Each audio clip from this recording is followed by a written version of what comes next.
Now, there's no doubt about it, the Olympics certainly gets people interested in winter sports here. Last half hour, we told you about the cost to rent or buy a snowboard, but did you know there's a company right here in West Michigan that makes them? What you're looking at right now on your screen is the process that Marhar goes through to make their snowboards. All those boards handmade in the Grand Rapids area with the majority of the raw materials made locally. And this morning, we're joined here with Skiles and Nathan Morse from Marhar Snowboards to talk a little bit about this. So tell us, to start off here, what's the process it goes through that you have to make in order to make one of these incredible boards? Sure. There is a ton that goes into making a snowboard. We are fortunate enough to make everything right in our facility in Grandville. And we start right from the bottom up. So Nate designs all of our graphics. We do all of the woodwork right in our shop. Really cool stuff. Yeah. Hey, when the Olympics come around, do you guys see an increase in interest in snowboarding or in your boards especially? Do you get more web traffic? Do you sell more snowboards? There's definitely more excitement, I would say. Yeah, it's a 2-week period where, I think our retail stores see that a ton, where there's kind of a fall off towards January, but now when the Olympics are on come February, it's like there's another little boost of sales for everybody. Yeah, I know. It's pretty incredible stuff. What made you guys decide to manufacture snowboards, though, in Michigan? I mean, most people would think, Colorado, they might think Utah, Wyoming, but Michigan of all places. Why?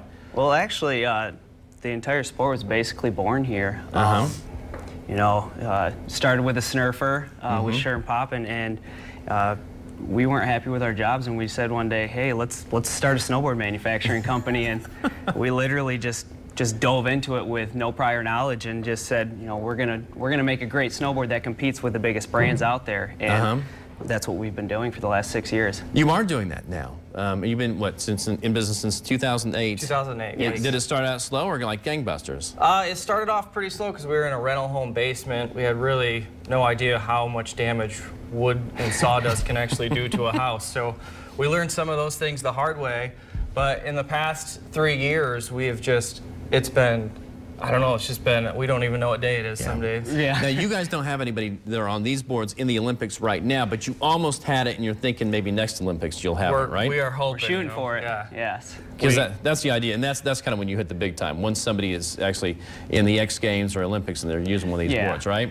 Yeah, it's hard to qualify for those events, and it's an amazing accomplishment that those athletes undertake, and we're just hoping in the next couple of years we're able to develop our own athletes and be able to put them in some of those big events. I got to ask you this: how much is it going to set me back to get one of these boards? Well, I mean, we always say that good snowboards aren't cheap, and cheap snowboards aren't good. So you're looking at, this is a sneak peek actually of next year's stuff that'll be at the retail store. So this is all 2015 stuff. Nothing more than $459 for one of these boards. So handcrafted, $459 in our retail stores. So yeah. That's kind of like in that kind of mid-range, really, because you can spend even more than that if you're really looking, going for the high-dollar stuff. We really appreciate you guys coming on here. Good luck with the whole business here. You guys are already doing great. You don't need a whole lot more luck, but hopefully we'll see somebody riding on your boards in the next Winter Olympics. Thanks, guys. Thanks for having us.